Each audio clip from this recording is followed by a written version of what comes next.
So hello boy एके आयुष। और आज 7 अगस्त को कमाल हो चुका है, ब्लीच का न्यू चैप्टर आ चुका है। हाँ, अभी जो न्यूज़ आ रही थी कि ब्लीच की 20th एनिवर्सरी पे एक न्यू चैप्टर आने वाला है 72 पेजेस का, तो वही फाइनली आज 7 अगस्त को रिलीज़ हो चुका है। वेल, ये वीडियो में भी 9 अगस्त को पड़ेगा। और भाई साहब जो गजब चीज़ बनाई है कुबो सेंसेई ने, मतलब कतई जहर किसी भी नॉन ब्लीच फैन को ब्लीच फैन बनाने के लिए इनफ है। और हम जैसे बंदे जो ब्लीच के रिटर्न कर ब्लीच की मांगा के रिटर्न का इतने समय से वेट कर रहे थे, उनके लिए एक ट्रू गिफ्ट है इस ब्लीच की 20th एनिवर्सरी पे। तो चलो अब चैप्टर रिव्यू शुरू करने से पहले मैं तुम लोगों को एक स्पॉइलर वार्निंग देना चाहूंगा कि इस वीडियो में चैप्टर के रिगार्डिंग स्पॉयलर्स होंगे। चैप्टर में क्या क्या हुआ है उसके स्पॉयलर्स होंगे, तो जाके पहले चैप्टर पढ़ो, उसके बाद आके ये वीडियो कंटिन्यू करना। So with that said, let's roll the intro.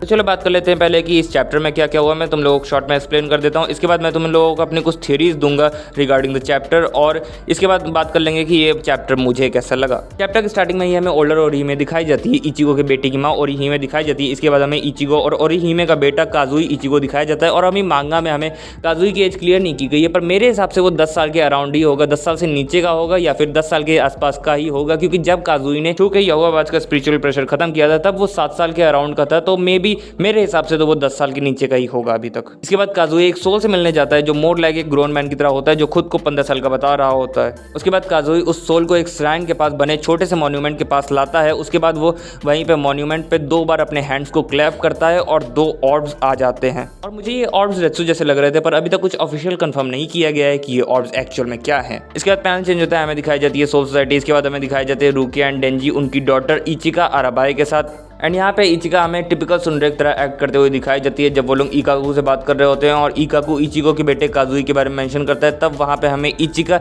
एक टिपिकल सुंडरे की तरह एक्ट करते हुए दिखाई जा रही होती है। एंड इसी चिट चैट के बाद रेंजी इचिको को कॉल पे इन्वाइट करता है सोल फ्यूनरल फेस्टिवल पे, जहाँ पे वाइस कैप्टन ह्यूमन वर्ल्ड से हॉलो को जिंदा पकड़ के लाते हैं और कैप्टन्स को देते हैं, और कैप्टन शहीद कैप्टन्स की ग्रेव पे उसे एज अ ऑफरिंग चढ़ाते हैं। और ध्यान रखना यहाँ पे कि यहाँ पे सिर्फ कैप्टन जो जिंदा है वही शहीद कैप्टन्स की ग्रेव पे एज अ ऑफरिंग चढ़ाते हैं, वाइस कैप्टन सिर्फ पकड़ के लाते हैं। ये चीज अगले साल के बोर्ड में आएगी, तो फिर याद रखना इस चीज को। अब यही सारी बातें चल रही होती हैं। इचिको रेंजी को एक्सप्लेन करता है कि ह्यूमन वर्ल्ड में क्या चल रहा है। अब इसके बाद पता नहीं कहां से डॉक्टर मैड साइंटिस्ट का हॉलोग्राम पूरे सेरेटे में अपीयर हो जाता है। वो किसके को गाली दे रहे होते हैं और सभी स्क्वाड्स को इन्फॉर्म करते हैं कि जल्दी से फेस्टिवल की तैयारियां करना स्टार्ट करो। एंड जब सभी कैप्टन डेड कैप्टन्स की ग्रेव पे वेट कर रहे होते हैं और अपने वाइस कैप्टन ह्यूमन वर्ल्ड में जाके जिंदा हॉलोस को पकड़ने आए हुए होते हैं, और हाँ, उनके साथ अपनी लिटिल ईच का भी उनको फॉलो करते हुए आ गई थी ह्यूमन वर्ल्ड में काजुई को देखने के लिए, काजुई से मिलने के लिए। एंड ये पॉइंट याद रखना, जेई मेंस में काम आएगा। इसके बाद इचिका देखते हैं कि कुछ हैंड्स टाइप के फिगर सारे वाइस कैप्टन और इचिको के पास में लेविटेट कर रहे होते हैं, पर कोई भी उसे नोटिस नहीं कर रहा होता है, ना ही सारे वाइस कैप्टन, नॉट इवन इचिको।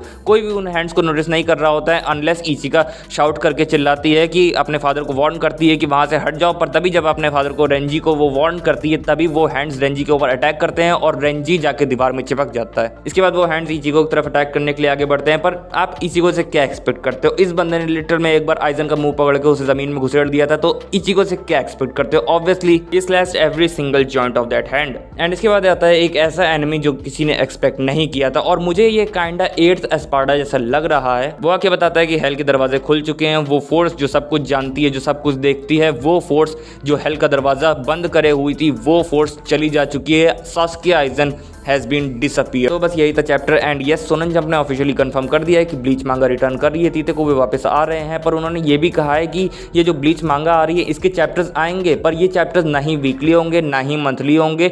बस ये तीते कुबे का जब मन करेगा तब वो चैप्टर्स डाल देंगे। ऐसे ब्लीच मांगा रिटर्न कर रही है, पर ब्लीच मांगा रिटर्न कर रही है तो अच्छी बात है यार। और अभी तीते कुबे ने ये वाला चैप्टर रिलीज़ किया, तो अभी कोई कंफर्म रिलीज डेट नहीं है कि कब आएगा नेक्स्ट चैप्टर, पर कम से कम आएगा, यही अच्छी बात है। और अब तुम लोगों के मन में बहुत सारे सवाल होंगे, ये आइजन डिसअपीयर कैसे हो गया, ये आइजन तो मुकिन में था, हेल के दरवाजे कैसे बंद कर रखा था, ऐसे बहुत सारे तुम लोगों के मन में सवाल होंगे, और मेरे मन में भी है। ठीक है, मेरे मन में भी सवाल है। और वॉच टाइम बढ़ाने के लिए, इस वीडियो को वॉच टाइम बढ़ाने के लिए मैं अपनी थ्योरी लाया हूँ। ठीक है, मैं थ्योरी से थोड़ा सा एक्सप्लेन करने की कोशिश करूंगा कि ये आइजन क्यों डिसअपीयर हो गया, ये आइजन ने कैसे हेल की गेट बंद कर रखे था। इससे मैं थोड़े बहुत क्वेश्चन आंसर करने की कोशिश करूंगा, पर ये मेरी थ्योरी है। ठीक है, कुछ भी ऑफिशियल कंफर्मेशन नहीं है। हाँ, तुम अदर वर्ड्स में ये भी कह सकते हो मैं वॉच टाइम बढ़ाने के लिए सिर्फ अपनी बकवास पेल रहा हूँ और कुछ नहीं। तो मैं पहले एक्सप्लेन कर देता हूँ कि 1000 ईयर ब्लड वॉर आर्क के बाद आइजन को एक्चुअल में मुक्किन में नहीं डाला गया था। आइजन को हमें दिखाया ही नहीं गया था कि 1000 ईयर ब्लड वॉर आर्क के एंड में आइजन का क्या हुआ। तो आइजन को एक्चुअल में इन लोगों ने हेल के गेट्स के ऊपर डाला था। हाँ, तुम लोगों ने सही सोचा, आइजन में भी इतना ज़्यादा भारी होगा कि वो आराम से हेल के गेट्स को हैंडल कर ले, हेल के गेट्स के ऊपर वो बैठ जाए और हेल के गेट्स कभी खुले ही ना। मे भी आइजन इतना ज़्यादा भारी है, चलो ठीक है, ये तो मजाक के लिए था, पर आइजन का रेत्सु इतना ज़्यादा है कि वो आराम से हेल के गेट्स को बंद कर सकता है। बस यही रीज़न था कि आइजन को हेल के गेट्स के ऊपर बैठा लगा गया। आइजन को यहाँ पे काइंड ऑफ उन लोगों ने हेल का गेट कीपर बना दिया। अब सेकंड क्वेश्चन कि हेल का गेट ओवरफ्लो हुआ कैसे। तो इसी न्यू चैप्टर में हम लोगों को बताया गया कि जो स्क्वाड कैप्टन होते हैं, जब उनकी सोल डिसअपीयर होती है, क्योंकि वो मरे तो पहले ही से हुए हैं, ठीक है, जब उनकी सोल को मारा जाता है तब वो सोल एक्चुअल में रेत्सु नहीं बनती है। जैसे नॉर्मल सोल रीपर्स और नॉर्मल वाइस कैप्टन्स के साथ होता है, वैसा उनके साथ नहीं होता है, क्योंकि उनका रेत्सु जस्ट इतना ज़्यादा प्योर होता है, इतना ज़्यादा कंडेंस होता है कि वो बस डिसॉल्व नहीं हो पाता। इस वजह से उन्हें डायरेक्ट हेल में फेंक दिया जाता है और पूरे सेरेटे को लगता है कि कैप्टन्स को हेवन में फेंका जाता है, पर एक्चुअल में ये बात सही नहीं है। और हम लोगों को तो मालूम ही है सोल सोसाइटी ने कितनी सारी बातें छुपाई हैं, कितने सारे बुरे काम किए हैं सोल सोसाइटी ने। तो ये कोई सरप्राइजिंग बात नहीं है कि ये लोग कैप्टन्स के साथ ऐसा कर रहे हैं। तो जितने भी कैप्टन्स मरते हैं उन्हें हेल में फेंक दिया जाता है। और हम लोगों को मालूम है कि 1000 ईयर ब्लड वॉर आर्क में क्या क्या हुआ था। अपनी डेथ ब्लेड मर गई थी, अपने यामामोटो मर गए थे, उसके बाद फर्स्ट सोल किंग मरा, उसके बाद याहुआ बाच,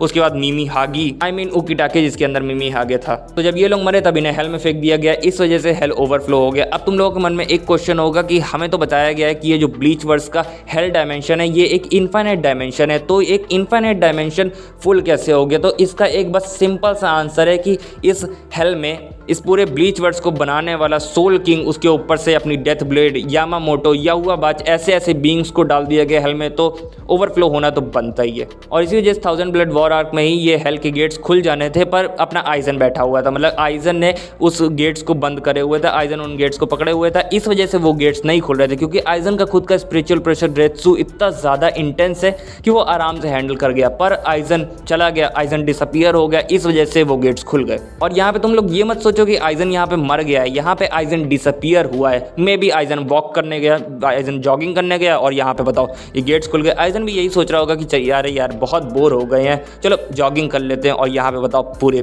सोल सोसाइटी की लग गई। पहले हाँ, मैं आइजन की जॉगिंग के बारे में मजाक कर रहा हूँ और हमें अभी तक ऑफिशियली कंफर्म नहीं किया गया है कि आइजन कैसे और क्यों डिसअपीयर हुआ। और मे बी इस पूरी न्यू आर्क का मोटिव ही यही होगा कि हमें आइजन को फिर से फाइंड करना है और उसे कहना है कि भाई फिर से प्लीज़ यार गेट्स को बंद कर दे। एंड सॉरी, मेरे पास इस चीज़ की कोई थियरी नहीं है कि आइजन क्यों एंड कैसे डिसअपीयर हो गया। इस बंदे का कुछ नहीं पता भाई ये क्या करता है, इस वजह से हमें ब्लीच के आगे आने वाले न्यू चैप्टर्स का ही वेट करना पड़ेगा। और बस यही था वीडियो। अगर वीडियो अच्छा लगा हो लाइक कर देना, चैनल पर नया सब्सक्राइब कर देना, बगल वाला घंटा भी दबा देना, ये वीडियो शेयर करो अपने बाकी के ब्लीच फ्रेंड्स के साथ। अगर अभी तक हमें इंस्टाग्राम पे फॉलो नहीं किया, हमें इंस्टाग्राम पे फॉलो कर लेना। मैं मिलूंगा तुम लोगों से नेक्स्ट वीडियो में, तब तक ले प्ले ऑन।